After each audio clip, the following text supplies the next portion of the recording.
Hello and welcome to the channel. This video that I'm making right now is going to be a short little video. It's an introductory video to a new channel that we're putting out.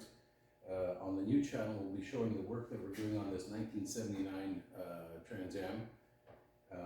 Basically, the first video will be installing a new trunk floor, rear panel, inner panel on the inside here, and there's another panel that goes underneath the trunk floor.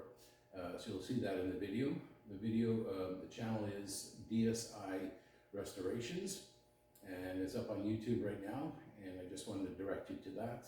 I will put a link to it or a description on somewhere here, maybe in the video. I'm not sure how to do that. But anyways, so this is the car after we've done that rear panel repair. You can see that it's being held, or the car is being held up by these two posts sitting on the bumper here, and it's holding the car perfectly straight, no creaks, no twists, nothing. So the repair with the SEM panel bond really works well, in my opinion, and it's something very interesting, and I think a lot of people will want to see.